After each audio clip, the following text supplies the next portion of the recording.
Cuando empezamos este Evangelio de Juan, el 21 de mayo del 2023, ya hace 2 años y 7 meses, ¿quién estaba aquí? Hace 2 años y 7 meses, cuando comenzamos con este Evangelio precioso y hermoso y maravilloso Evangelio de Juan, hace 2 años y 7 meses. En ese día comenzamos con el prólogo, no sé si recuerdan. Juan capítulo 1, versículos del 1 al 18. Donde aprendimos que la palabra prólogo es una palabra compuesta de origen griego, pro, que quiere decir antes, y logos, palabra, discurso, pensamiento. En la antigua Grecia, cuando estaba por comenzar una obra de teatro, salía a escena un personaje de la obra misma y comenzaba dando un discurso preliminar o prólogo. La intención de esta persona al dar su discurso o prólogo antes que comenzara la obra de teatro era atraer, cautivar el interés de los espectadores y motivarlos a que se identificaran con la trama de la obra. Hoy en día se sigue usando mucho un tipo de prólogo, este tipo de estrategia que llama la atención del público y lo motiva a ver las películas más famosas del momento. Lo conocemos como teaser o trailer, que miramos en las redes sociales y nos muestran un poco de una película famosa que todo mundo está esperando. Cuando miramos este teaser o trailer, nos emociona tanto que queremos que ya sea la fecha del lanzamiento de nuestra película favorita. Y se nos hace eterno el tiempo de espera. El apóstol Juan está tan emocionado de la importancia y solemnidad de su evangelio, de las buenas nuevas que traen vida y luz a un mundo que habita en la oscuridad, que empieza su evangelio con un prólogo, un teaser, un trailer, para cautivar la atención de su audiencia. Su prólogo, el cual es una sinopsis maravillosa, una deliciosa degustación o introducción de su evangelio, lo podemos encontrar en el primer capítulo, versículos del 1 al 18 de Juan. Una obra maestra inspirada por Dios el Espíritu Santo, la cual ha sido llamada el Monte Everest de la teología en la Biblia. El día de hoy, Dios nos ha dado la maravillosa oportunidad de llegar a la parte culminante o conclusión de esta obra maestra, conocida como el epílogo del Evangelio de Juan. Ahora, ¿qué es un epílogo? La palabra epílogo proviene del griego epílogos, que quiere decir conclusión. Y esta a su vez de epi, que quiere decir sobre, además, algo extra, algo que está sobre la superficie, como epidermis, que es una membrana que está sobre la piel. Y logos, palabra, discurso. Un epílogo, entonces, es una sección final o extra de un libro que, ubicado después del desenlace, sirve para concluir, reflexionar o mostrar el destino futuro de los personajes, ofreciendo una visión posterior a la trama principal o un cierre emocional, a menudo como un capítulo extra. El propósito de un epílogo es resolver cabos sueltos, mostrando la vida de los personajes días, meses o años después de la historia principal, conocido como un flash forward o un adelanto. Hoy en día la conocemos muy bien en el ámbito cinematográfico como una escena postcréditos, la cual añade una perspectiva final que enriquece y muestra pequeñas pistas que abren la puerta a futuras historias o continuaciones. En pocas palabras, el epílogo es una herramienta narrativa muy valiosa que en lugar de terminar abruptamente, ofrece una última mirada a la vida de los personajes protagonistas de una obra, enriqueciendo la obra y dejando una impresión duradera en el lector. Estudiemos juntos esta parte final, esta conclusión, este epílogo del Evangelio de Juan. Este capítulo extra que nos ha regalado Dios por medio de Juan. Abran sus Biblias, hermanos. En el capítulo 21 de Juan, versículos del 1 al 14. Juan 21, 1 al 14.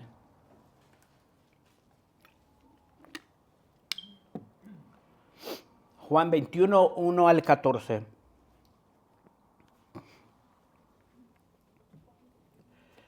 La palabra de Dios dice, después de esto, Jesús se manifestó. Palabra clave que nos une hasta el principio del Evangelio. Piensen en las bodas del Cordero, las bodas de Caná, donde Jesús manifestó su gloria. Jesús se manifestó otra vez a sus discípulos junto al mar de Tiberias y se manifestó de esta manera. Estaban juntos Simón Pedro, Tomás llamado el Dídimo, Natanael el de Caná de Galilea, los hijos de Zebedeo y otros dos de sus discípulos, los cuales no nombra aquí Juan. Versículo 3. Simón Pedro les dijo, voy a pescar. Ellos le dijeron, vamos nosotros también contigo. Fueron y entraron a una barca y aquella noche no pescaron nada. ¿Qué quiere decir esta frase, voy a pescar? ¿Qué es lo que quiso decir Pedro al decir voy a pescar? ¿Cuál es el sentido de estas palabras? ¿Acaso esto significa que Pedro quería regresar a su vida anterior? ¿A su viejo oficio de pescador? ¿A la vana manera de vivir como él mismo lo expresa en su segunda epístola? Obviamente, si esto fue su intención, Pedro estuvo mal al no solamente regresar a su vieja manera de vivir, sino también influir negativamente en los otros 6 discípulos que fueron a pescar con él. Pedro había negado al Señor Jesús 3 veces, y aunque Jesús ya se les había manifestado a él y a los otros discípulos en Jerusalén, tal vez Pedro no se sentía digno de ser llamado apóstol de Jesucristo. Jesús les había ordenado que lo esperaran en un monte específico en la región de Galilea. Pedro, el cual era el líder del grupo, pensó que estaría bien, que era una buena idea ir a pescar. Y esto influyó en los otros 6 discípulos, porque al escuchar a Pedro decir, voy a pescar, los demás dijeron, vamos nosotros también contigo. ¿Cuál es la aplicación de estas palabras? Debemos recordar, hermanos, que todos nosotros tenemos influencia sobre otros, ya sea positiva o negativa. Los ojos de las personas están siempre observando todo lo que hacemos y cómo es que respondemos a las diferentes situaciones de nuestras vidas. Todo lo que te pasa en tu vida, sea bueno o sea malo, ha sido filtrado por la sabiduría y la buena, perfecta y santa voluntad de Dios. Recuerda que Dios nos está formando a la imagen de su Hijo y que por más doloroso que sea el problema por el cual estás pasando, Dios lo ha permitido en tu vida con el propósito de que lo conozcas más para que puedas amarlo más. La responsabilidad más grande que tienes como hijo de Dios es honrar y glorificar el nombre de Dios por medio de tu obediencia y tu comportamiento. Recuerda que tus decisiones y forma de comportarte conlleva una influencia buena o mala para con los que te rodean. Primeramente, y la pausa es adrede, primeramente para con tu esposa o esposo. Tus hijos, tus padres y tus hermanos en la carne. Y también con los hermanos en la fe. Somos, queramos o no, nos demos cuenta o no, un modelo a seguir, un ejemplo para los que nos rodean. Y es nuestro deber cristiano que nuestros semejantes vean a Cristo en nosotros, para que así ellos también conozcan y sigan a Cristo Jesús. Escuche cómo el apóstol Pablo les dice a los filipenses que Él es un ejemplo a seguir y que sean imitadores de Él, y no solamente de Él, sino de todos aquellos creyentes que se conducen como Él. Filipenses 3:17 dice: hermanos, sed imitadores de mí y mirad a los que así se conducen según el ejemplo que tenéis en nosotros. Y también Pablo exhorta al joven Timoteo, quien era el pastor de la iglesia en Éfeso, a que su aprovechamiento y buena conducta fuera manifiesto a todos para la edificación de los creyentes y la salvación de sus oyentes. En 1 de Timoteo, capítulo 4, del 12 al 16, dice Pablo a Timoteo: ninguno tenga en poco tu juventud, sino sé ejemplo. Ahí está la palabra, sé ejemplo a los creyentes en palabra, conducta, amor, espíritu, fe y pureza. Entre tanto que voy, ocúpate en la lectura. ¿Cómo es que voy a dar ejemplo en palabra, conducta, amor, espíritu, fe y pureza? Pablo lo dice: ocúpate en la lectura, la exhortación y la enseñanza. No descuides el don que hay en ti, que te fue dado mediante profecía con la imposición de las manos del presbiterio. Una vez más, ocúpate en estas cosas. Permanece en ellas. ¿En qué? Ocúpate en la lectura, la exhortación y la enseñanza. Persiste en ello, pues haciendo esto te salvarás a ti mismo y a los que te oyeren. No importa si eres una persona adulta, una persona de la tercera edad o una persona joven como Timoteo. Es tu responsabilidad y deber como un hijo del reino de los cielos influir primeramente a tu familia y a otras personas para bien y no para mal. Ayudar a tus semejantes a ver el carácter de Dios en ti con la intención de persuadirlos a que busquen y se enamoren de Dios más y más.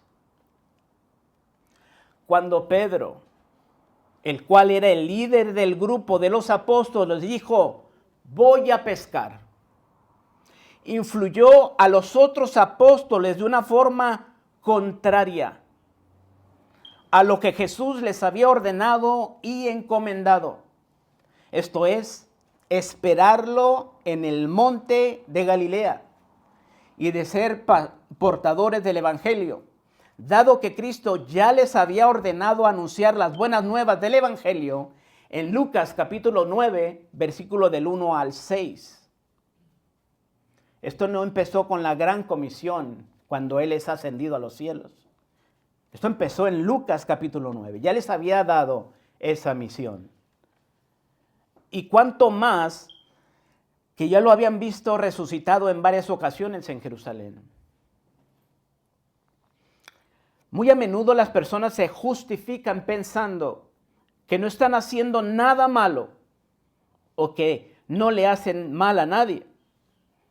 Pero cuando hacen algo bueno, como el ir a pescar, en el caso de los apóstoles, pero no es lo que Dios te ha ordenado, entonces eso bueno se convierte en algo malo para ti, porque no es lo que Dios te ha mandado hacer.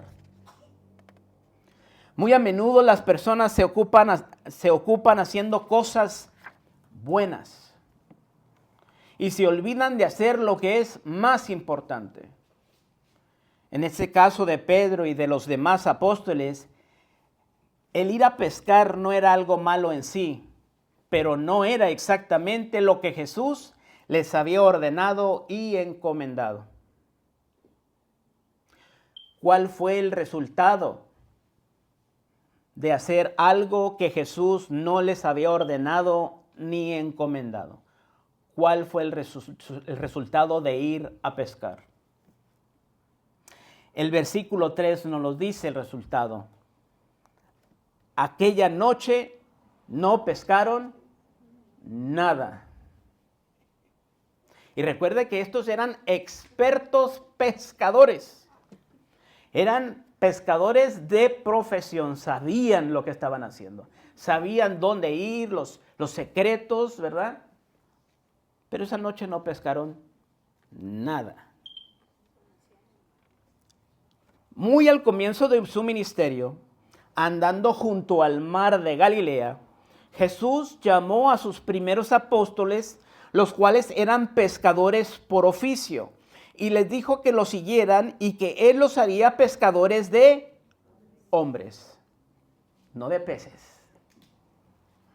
En Mateo capítulo 4, versículos del 17 al 22, donde dice: desde entonces comenzó Jesús a predicar y a decir: arrepentíos, porque el reino de los cielos se ha acercado. Andando Jesús junto al mar de Galilea, vio a dos hermanos, Simón, llamado Pedro, y Andrés su hermano, que echaban la red en el mar, porque eran pescadores. Y le dijo: venid en pos de mí, y os haré pescadores de hombres. Ellos entonces, dejando al instante las redes, le siguieron. Pasando de allí, vio a otros dos hermanos, Jacobo, hijo de Zebedeo, y Juan su hermano, en la barca con Zebedeo su padre, que remendaban sus redes, y les llamó. Esta palabra es clave, que remendaban sus redes y les llamó. Ahorita van a entender por qué. Versículos 22. Y ellos, dejando al instante la barca y a su padre, le siguieron. Jesús les había dado un nuevo propósito en sus vidas desde que los llamó. Les había dado una nueva misión que correspondía a una vida dentro del reino de Dios. El Rey de los cielos les había encomendado que anunciaran las buenas nuevas del reino de los cielos. Incluso una de las parábolas que Jesús les enseñó asemejaba el reino de Dios con una red de pescador. En Mateo 13, 47 al 48, la parábola se llama la red. Asimismo, el reino de los cielos es semejante a una red que echada en el mar recoge a toda clase de peces. Y una vez llena, la sacan a la orilla y sentados recogen lo bueno en cestas y lo malo echan fuera. Ahora, por otro lado, debemos también recordar que si estos apóstoles estaban en Galilea, era porque Cristo les había ordenado que fueran allí, en Mateo 28:10. Ahora, si al ir a pescar, Pedro y los otros apóstoles estaban buscando alimento para ellos mismos o para proveerle a sus familias mientras esperaban a Jesús, entonces no veo ningún problema de ir a pescar, porque estaban proveyendo para su familia, un mandamiento bíblico. Pero cualquiera que haya sido la intención en el corazón de Pedro y los otros apóstoles, aquella noche no pescaron nada. No importa cuál haya sido la razón de regresar a sus barcas, sus esfuerzos fueron inútiles durante la noche. A través del Evangelio de Juan podemos ver claramente cómo Juan usa un contraste entre las tinieblas y la luz, entre la noche y el día, para enseñar a sus lectores verdades espirituales. En Juan capítulo 9, Jesús, usando el concepto de día y la noche en una forma espiritual,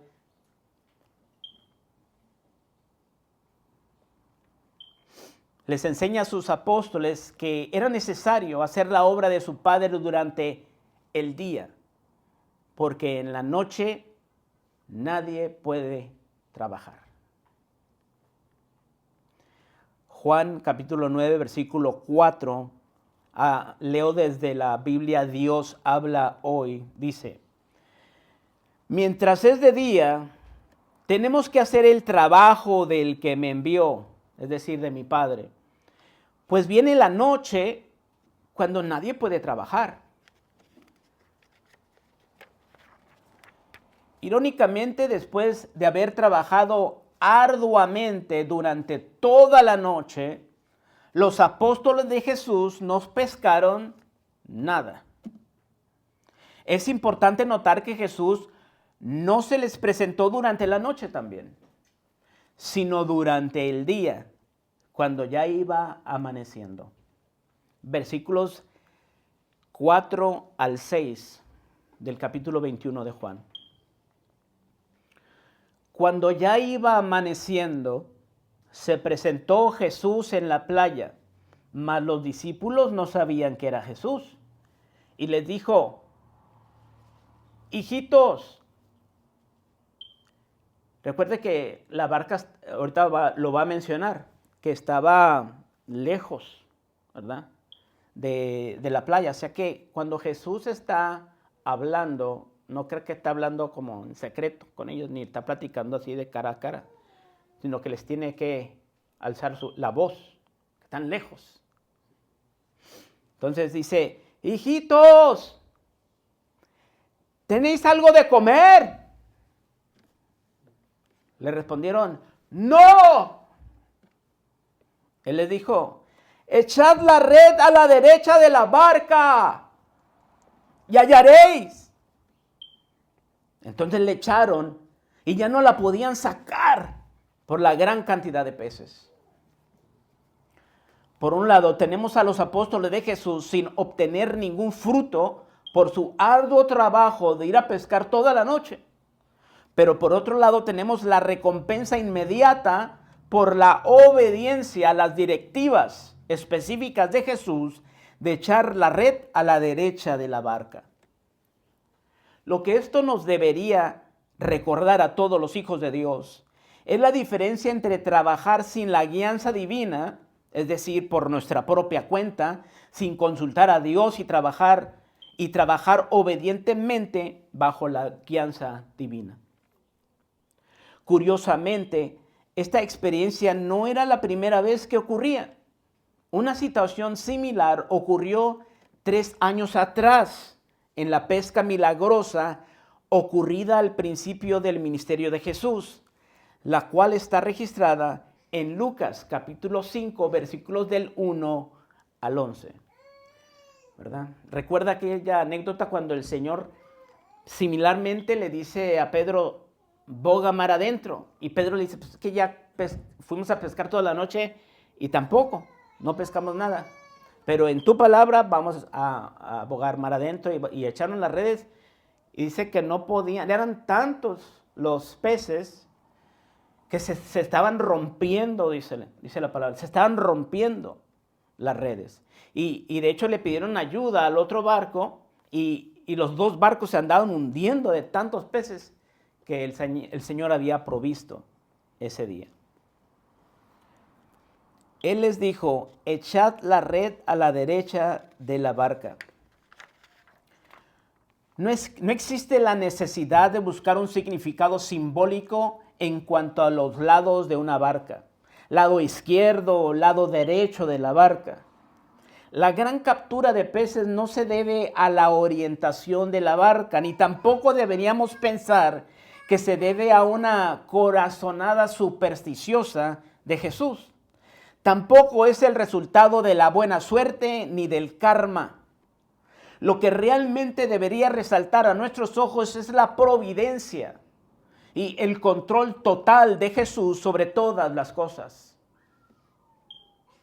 La otra cosa que deberíamos recalcar es la gran diferencia que existe entre trabajar obedientemente bajo la guianza divina y por otro lado trabajar sin obtener resultado por no obedecer las directivas específicas de Dios. O trabajas por tu cuenta sin fruto, o trabajas obedeciendo a Dios con fruto. Las pescas milagrosas que se encuentran en Lucas 5 y aquí en Juan 21, 1 al 14, son una clara ilustración que nos enseña la gran verdad que sin la guianza divina todos nuestros esfuerzos son inútiles. Pero por otro lado, cuando somos guiados por Dios y le obedecemos, entonces nuestro trabajo es bendecido y prosperado. De una manera similar, podemos ver esta verdad en el libro de los Hechos. Pero en esta ocasión no nos referimos a la pesca de una gran cantidad de peces, sino que una multitud de personas fue salva cuando obedientemente el apóstol Pedro, guiado por el Espíritu Santo, finalmente hizo lo que Jesús le había encomendado. Y al proclamar las buenas nuevas y el arrepentimiento en el día de Pentecostés, 3,000 personas fueron salvas. Hechos 2, 38 al 41. Pedro les dijo, arrepentíos y bautícese cada uno de vosotros en el nombre de Jesucristo para perdón de los pecados y recibiréis el don del Espíritu Santo. Porque para vosotros es la promesa y para vuestros hijos y para todos los que están lejos, para cuantos el Señor nuestro Dios llamare. Y con otras muchas palabras testificaba y les exhortaba diciendo, sed salvos de esta perversa generación. Así que los que recibieron su palabra fueron bautizados y se añadieron aquel día como 3,000 personas. Y en otra ocasión, después de haber sanado a un cojo de nacimiento y después del discurso de Pedro, 5,000 personas creyeron aquel día. Hechos 4, del 1 al 4, dice, hablando ellos al pueblo, vinieron sobre ellos los sacerdotes con el jefe de la guardia del templo y los saduceos, resentidos de que enseñasen al pueblo y anunciasen en Jesús la resurrección de entre los muertos. Por eso es que estaban resentidos, ¿verdad? Aparte de todo lo demás, estaban resentidos porque ellos enseñaban la resurrección, cosa que los saduceos no creían. Y les echaron mano y los pusieron en la cárcel hasta el día siguiente, porque era ya tarde. Pero muchos de los que habían oído la palabra creyeron, y el número de los varones era como 5,000. La pesca milagrosa registrada en este capítulo 21 de Juan muestra la bendición de Dios cuando sus hijos son obedientes a sus mandamientos. El trabajo es bendecido cuando obedecemos a nuestro Dios, como lo podemos ver claramente en este capítulo. Esta manifestación del poder y la deidad de Jesús en la playa de Tiberias nos recuerda que separados de Jesús no lograremos nada.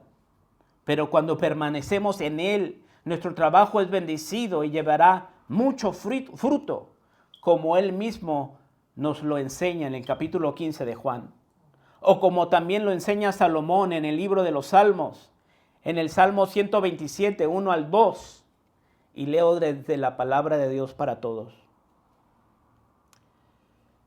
Si el Señor no construye la casa, los constructores pierden su tiempo. Si el Señor no vigila la ciudad, los guardias pierden su tiempo. Pierden el tiempo ustedes, que se levantan temprano y se acuestan tarde para comer un pan conseguido con sufrimiento. Porque Dios da a quien ama, aún mientras duerme.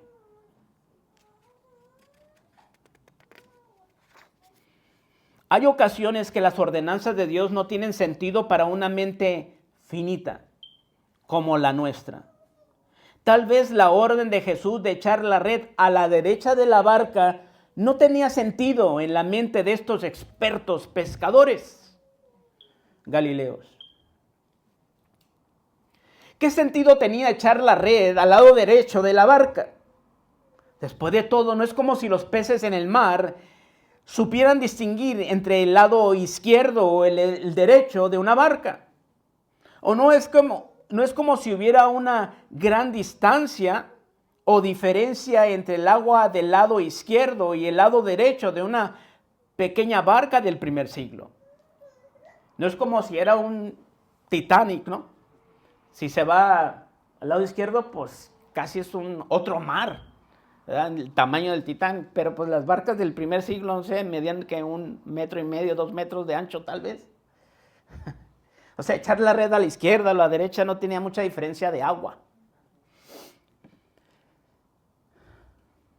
Estoy convencido que lo más importante no es averiguar si tiene sentido o no las ordenanzas de nuestro Dios, o si se alinean a nuestra comprensión limitada de nuestra mente finita, sino más bien lo más importante es obedecer el mandamiento tal como lo ordena nuestro Dios. A lo largo del texto bíblico podemos encontrar diferentes historias que apoyan esta verdad. En veces los mandamientos de Dios no tienen sentido para una mente finita como la nuestra, como lo vemos ahorita en este capítulo 21. ¿Qué diferencia tiene si la echo al lado derecho o al lado izquierdo? Solamente obedece, ¿verdad? ¿Quién no puede recordar la historia tan conocida de la conquista de Jericó, que fue enteramente el resultado de obedecer el mandamiento, no muy convencional, de Jehová de caminar y dar vueltas alrededor de la ciudad, que con mucha seguridad no tenía mucho sentido para Josué ni para el pueblo de Israel? Pero aunque el mandamiento era un tanto peculiar, Josué y los hijos de Israel obedecieron al pie de la letra y tuvo como resultado la conquista de Jericó.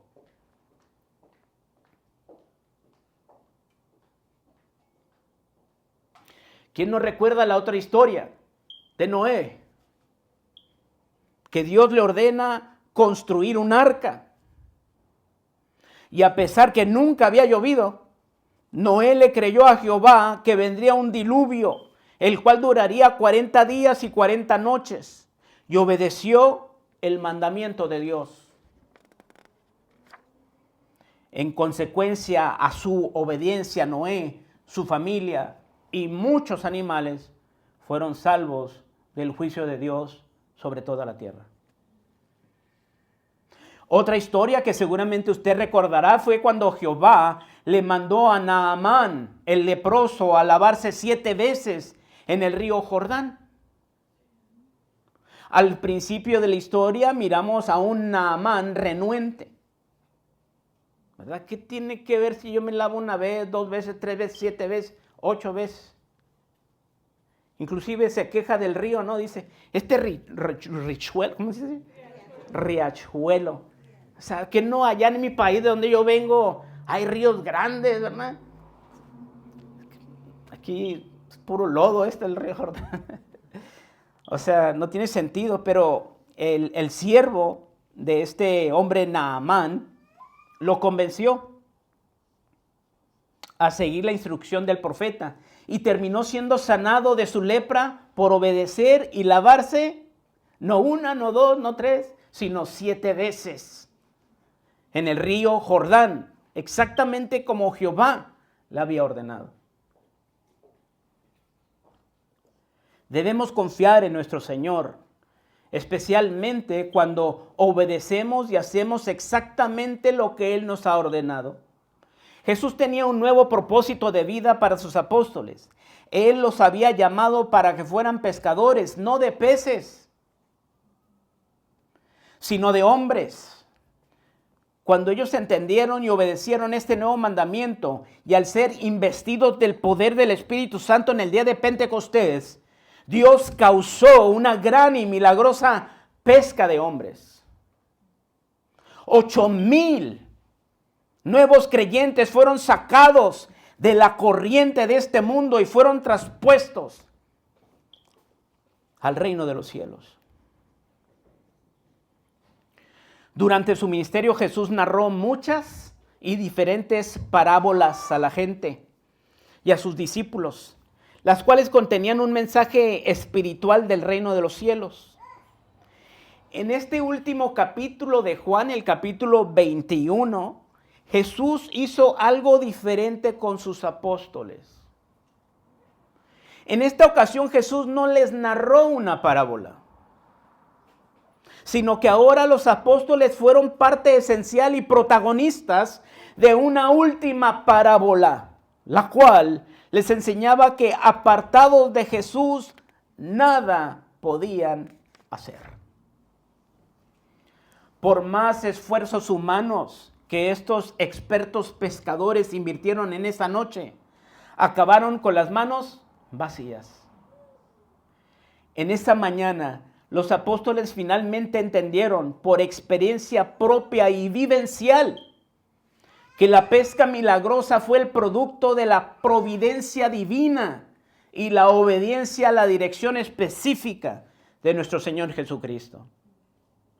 A estos discípulos se les quedó grabado, tatuado en sus memorias para siempre, que el reino de los cielos tiene dominio y control de todos y cada uno de los acontecimientos de este mundo, no importando cuán magnánimos o insignificantes estos sean. Hoy en día debemos nosotros saber y tener la convicción de que la fuerza de la presencia de Jesús en nuestras vidas es suficiente y deberíamos estar asombrados como lo tuvieron los apóstoles al ser testigos oculares de las 2 pescas milagrosas. Debemos creer que así como Jesús causó y controló todos los eventos para que se llevaran a cabo estas 2 grandes y milagrosas pescas, de la misma manera debemos tener la convicción y la certeza de que Jesús es soberano. Y solo basta una palabra de su boca para que los pecadores vengan a Él y obedezcan su evangelio. Como lo vimos claramente en el libro de los Hechos, cuando 8,000 hombres fueron salvos, gracias a la buena voluntad de nuestro Dios. Creemos en la providencia divina y sabemos que Él tiene el control de todas las cosas. Pero con la misma seguridad reconocemos la responsabilidad del hombre. A Jesús le plació dar a sus apóstoles el gran privilegio de coparticipar con él en estas dos pescas milagrosas, apuntando obviamente a su nuevo propósito de vida. Esto es, de ser pescadores de hombres. No debemos olvidar ni mucho menos ignorar que Jesús usó la obediencia de estos hombres para obrar estos dos milagros. De la misma manera, en el presente, Jesús nos da el honor de participar en los negocios del reino de su Padre. No olvidemos que Dios ha hecho de todos sus hijos pescadores de hombres y que Él usa medios humanos para alcanzar a aquellos que serán rescatados de la corriente de este mundo, de la esclavitud de sus propios pecados y de las garras de Satanás. No olvidemos, hermanos, que a Dios le ha placido salvar a las personas por medio de la locura de la predicación. Versículo 7 del capítulo 21 de Juan.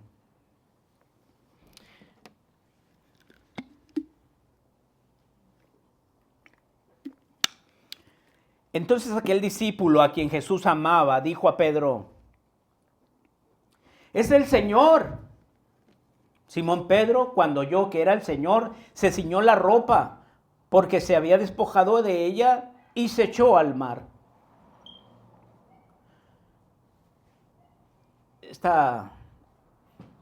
Este descubrimiento de Juan, esta sensibilidad espiritual que tenía Juan, él pudo identificar de lejos quién era, por lo que había pasado, por el gran milagro que había pasado. Dijo, es el Señor, nadie puede hacer estas cosas más que Él. Juan llegó a la tumba antes que Pedro en la resurrección de Jesús. Y creyó en la resurrección de Jesús antes que Pedro. Juan 28. Una vez más, Juan reconoce a Jesús en la playa antes que Pedro. Juan sabía que solamente Jesús podía causar esta pesca milagrosa. Pero dice que Pedro se echó al mar. En el día de la resurrección de Jesús fue Juan el primero en llegar a la tumba, pero fue Pedro quien entró primero. En esta ocasión fue Juan el primero en reconocer a Jesús, pero fue Pedro el primero en echarse al mar. Se puso la ropa y se echó al mar para ir con Jesús lo más pronto posible. No le importó dejar atrás la gran pesca milagrosa, con tal de seguir una vez más a su amado maestro de la misma manera que ya había dejado atrás otra pesca milagrosa en este mismo mar de Galilea 3 años atrás, cuando por primera vez Jesús lo llamó a ser pescador de hombres. En aquella ocasión, dice, dejando las redes, siguió a Jesús. Y obviamente la cantidad enorme de peces que habían agarrado en aquella ocasión, que inclusive se podría decir que era más que esta ocasión, porque dice que se estaban hundiendo las barcas, que ocuparon 2 barcos y no podían levantar, ¿verdad? Se estaban hundiendo los barcos de tantos peces.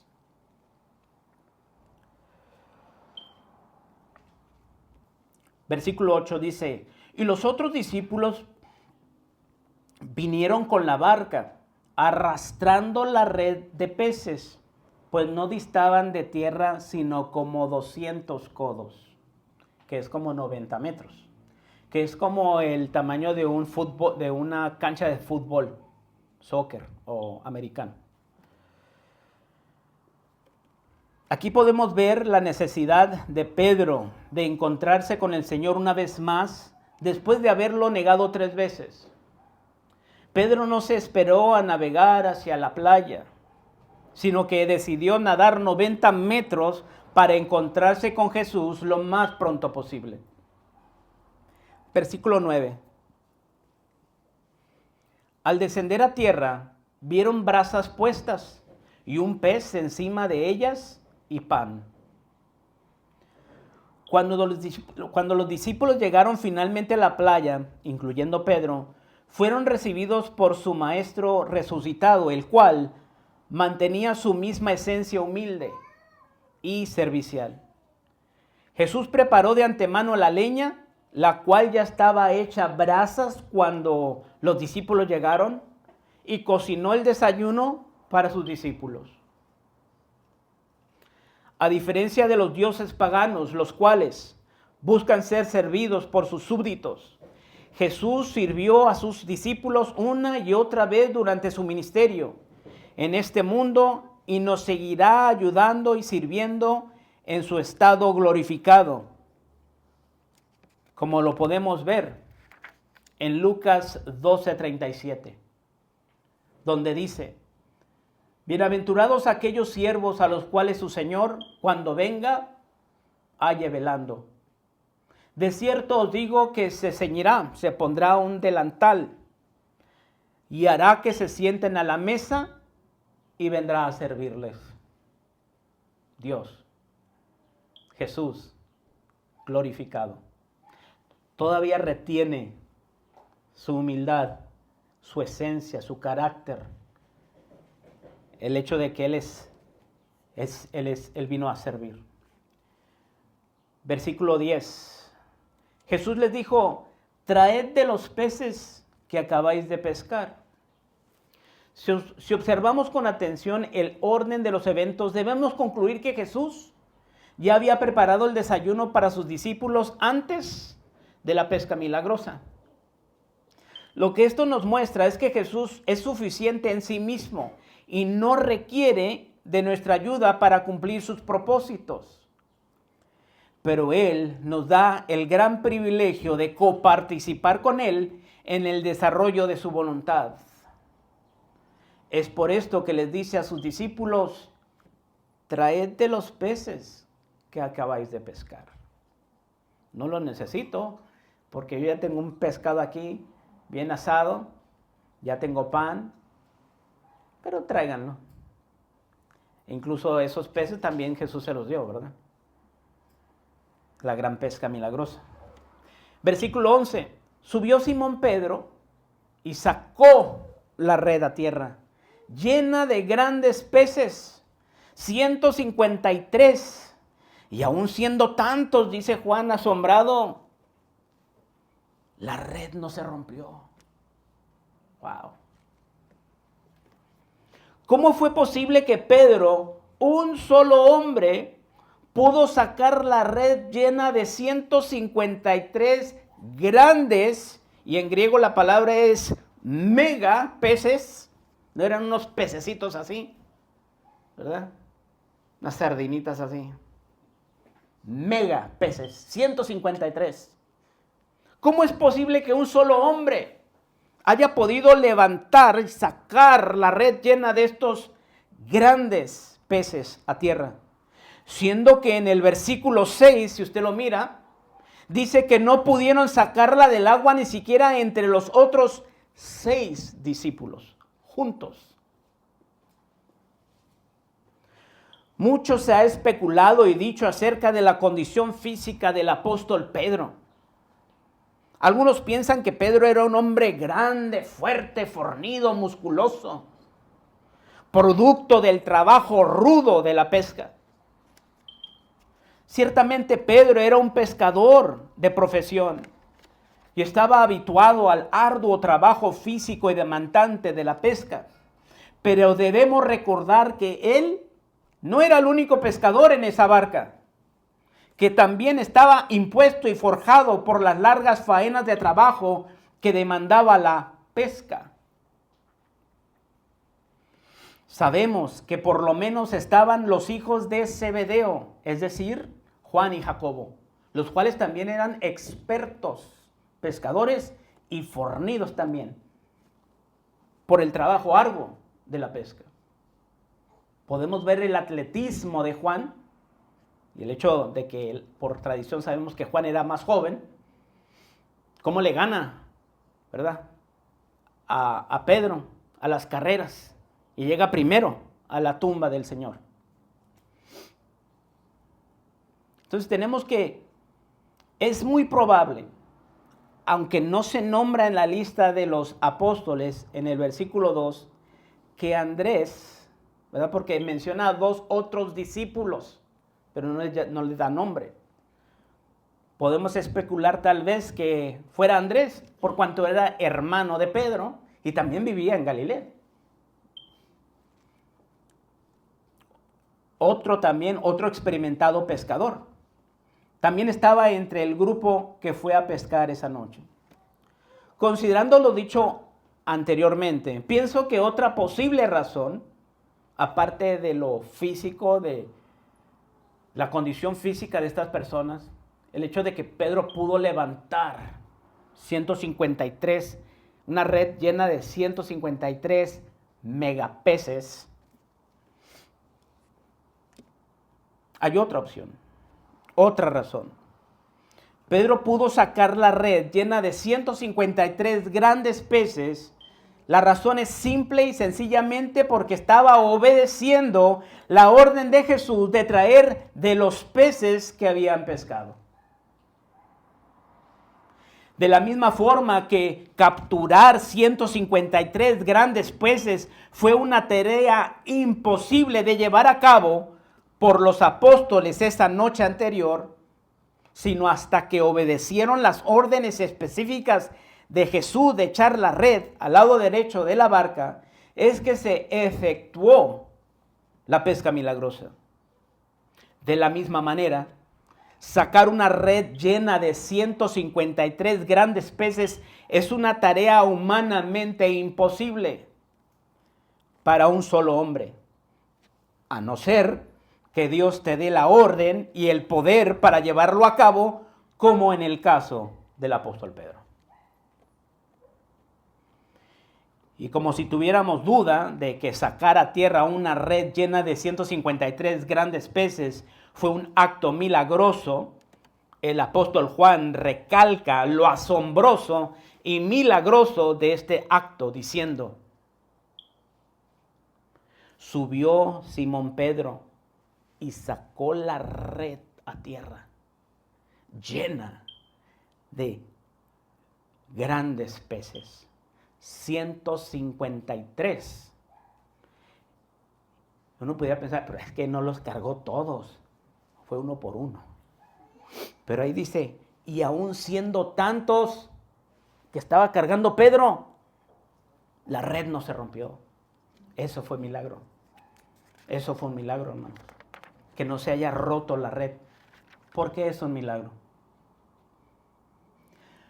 Para comprender esta última observación del apóstol Juan, es decir, el milagro de que no se rompió la red, y la manifestación de su gloria, la gloria de Cristo, su gran poder y control soberano de todas las cosas, debemos poner atención en otras descripciones de la calidad de las redes que se usaban para pescar en los tiempos de Jesús y los apóstoles.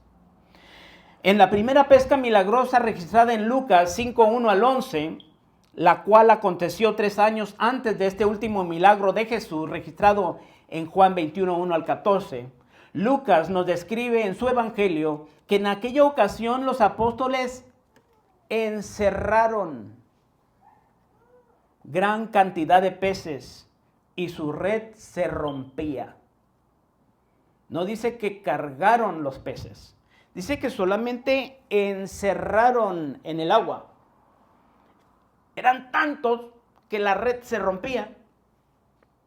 Qué calidad, ¿no? De fragilidad, ¿verdad? Tenían estas redes que no estaban acostumbradas, obviamente, a cargar, y en este caso a solamente encerrar esta gran cantidad de peces.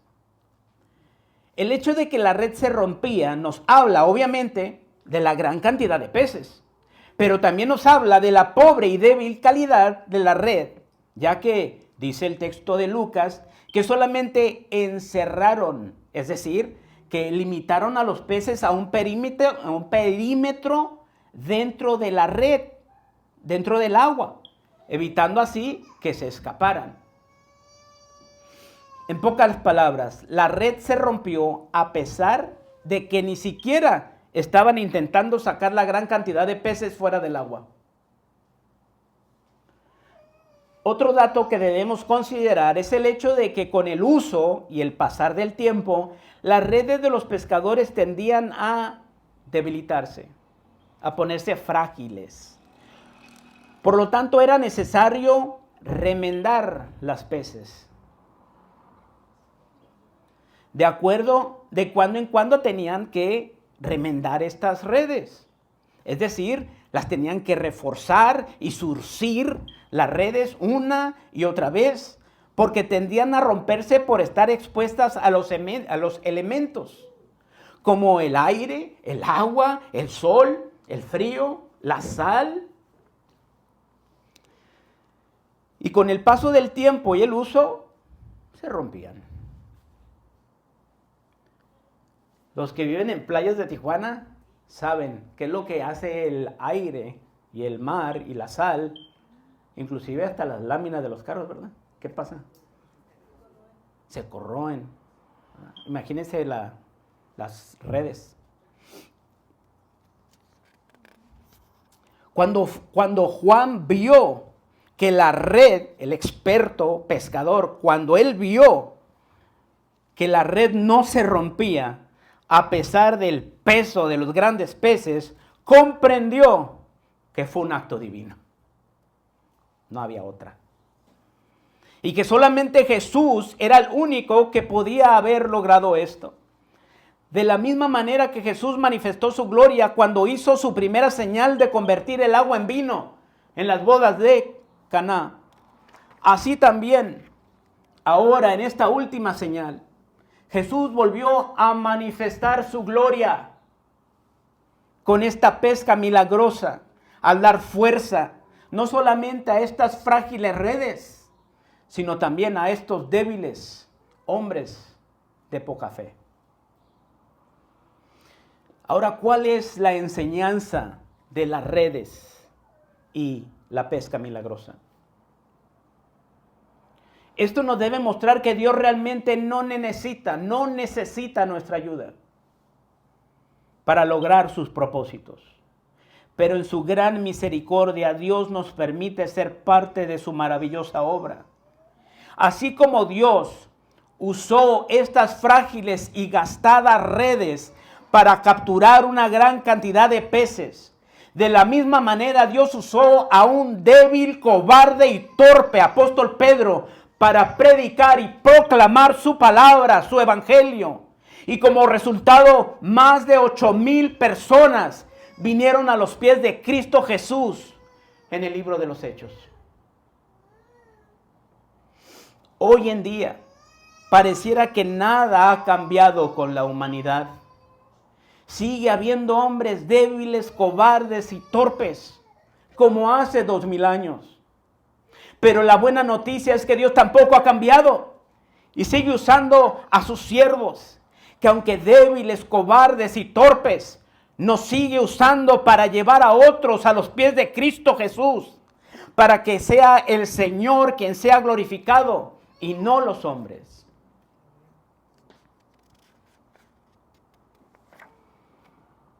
El apóstol Pablo lo enseñó muy bien cuando dijo, sino que lo necio del mundo escogió Dios para avergonzar a los sabios, y lo débil del mundo escogió Dios para avergonzar a lo fuerte, y lo vil del mundo y lo menospreciado escogió Dios, y lo que no es para deshacer lo que es, a fin de que nadie se jacte en su presencia. Versículos 12 y 13 del capítulo 21 de Juan. Les dijo Jesús, venid, comed. Y ninguno de los discípulos se atrevía a preguntarle, ¿tú quién eres? Sabiendo que era el Señor. Vino pues Jesús y tomó el pan y les dio, y asimismo el pescado. Vino pues Jesús y tomó el pan. En varias ocasiones vemos a Jesús comiendo con sus discípulos después de la resurrección. Seguramente con la intención de convencerlos de que realmente había resucitado corporalmente y no solo en espíritu. Pero también podemos estar confiados que la otra intención en el corazón de Jesús era confirmar y confortar a sus apóstoles, los cuales lo habían abandonado, lo habían negado, cuando fue arrestado y juzgado por las autoridades judías y romanas. El hecho de que Jesús haya preparado el desayuno, les haya servido y convidado a sus viejos amigos, era una señal segura de que los había perdonado completamente y los invitaba una vez más a disfrutar de una íntima comunión con Él. Versículo 14 y último.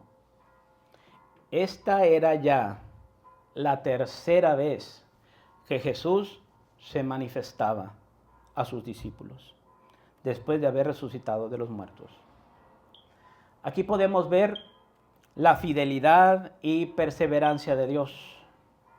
A pesar de que sus apóstoles le fallaron en varias ocasiones, traicionando, negando y abandonando a su maestro, Jesús les manifestó su gloria una y otra vez por medio de miles de milagros, sanidades y señales, teniendo siempre una actitud de servicio a lo largo de su ministerio. Y aún después de su muerte y resurrección, como lo hemos visto el día de hoy en este epílogo de este hermoso y glorioso Evangelio de Juan. Y como si esto fuera poco, llegará ese gran día en el cual estemos sentados todos nosotros a la mesa del gran Rey del universo y será Él, increíblemente, quien nos va a ministrar y servir. Como ya lo leímos en Lucas 12:37. Y para finalizar quiero leer este versículo una vez más, desde el punto de vista desde la Reina Valera revisada. En aquel día, hermanos, Dios, Jesús, en su estado glorificado, nos va a servir. Mucho se dice que el Señor, ¿verdad?, se despojó de su gloria, de sus prerrogativas, de sus beneficios allá en el cielo, porque Él vino en un estado de humildad a servirnos. La humildad es un atributo de Dios. Es una perfección en Dios, que no lo hace más débil, lo hace más fuerte. Dios no anda buscando ayuda, hermanos. Dios anda regalando ayuda. Porque Él es poderoso, hermanos. Dice la palabra, Jesús diciendo esto: dichosos aquellos siervos a los cuales su Señor, cuando venga, halle velando. De cierto os digo que se ceñirá y hará que se sienten a la mesa, y pasando cerca de cada uno, les servirá. ¿No se alegra de eso, hermano? ¿Verdad que sí? Es glorioso, hermano. Esto es lo que Jesús manifestó esa mañana, en ese último capítulo de Juan. Él vino a manifestar. Esa palabra es clave, hermanos, porque dice Juan en el capítulo 2, cuando el Señor hace su primer milagro, que este fue la primera señal. Y por medio de esa señal, el Señor Jesús manifestó su gloria. Bueno, en esta última señal, en este epílogo, en esta conclusión de todo el Evangelio, Jesús una vez más manifiesta su divinidad.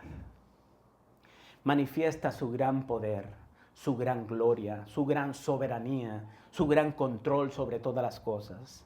Y así como Él detuvo los peces durante toda la noche para que los apóstoles no pescaran absolutamente nada, así también cuando llegó la mañana, cuando llegó el día, cuando llegó la luz, cuando llegó Cristo, cuando obedecieron los apóstoles, se efectuó una pesca milagrosa. Entonces, ¿qué vino a hacer el Señor?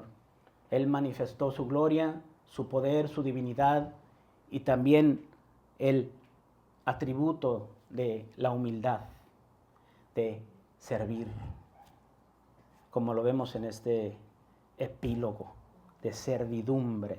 A pesar que él ya estaba en su cuerpo espiritual resucitado y aún estando glorificado en su reino, él también se ceñirá, dice la palabra de Dios, nos hará que nos sentemos a su mesa, a la mesa del gran rey del universo. En vez de que nosotros le sirvamos a él, él dice, yo me pondré un delantal y yo les serviré a ustedes, cada uno de ustedes. ¿Ven? Entonces, este es el propósito del Evangelio, ¿recuerda? El propósito del Evangelio es que Juan capturó ciertas escenas, ciertas señales de los cientos o miles de milagros que Jesús hizo durante sus 3 años y medio de ministerio. Juan captura algunos cuantos con el propósito de manifestar la gloria de Cristo para que nosotros creamos que Él es el Cristo, el Hijo de Dios, y para que creyendo en Él tengamos vida en su nombre.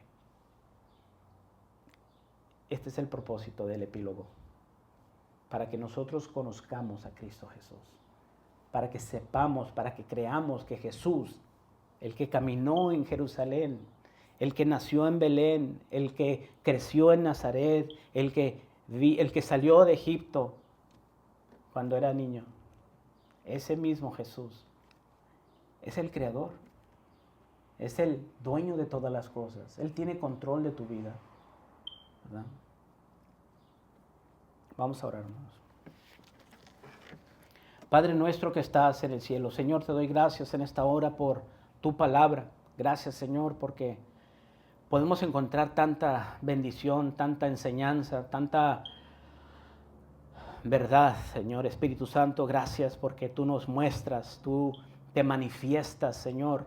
Manifiestas a Jesús la gloria, el poder, la mansedumbre, la humildad, el servicio que había en Jesús. Gracias, Señor, porque podemos confiar nuestras vidas en este Dios todopoderoso que no solamente tiene control en la cuestión del macrocosmos, sino también en lo micro, Señor, en las cosas pequeñas que tal vez a todos y cada uno de nosotros olvidamos, Señor. Gracias por todo, Señor, por todas las cosas que nos das, por lo que nos quitas también, Señor. Bendecimos tu nombre, Señor, por todo lo que nos das y nos quitas, como lo dijo Job. Dios dio, Dios quitó, bendito sea el nombre de Jehová. Amén. Gracias, Señor. En el nombre de Cristo Jesús. Amén.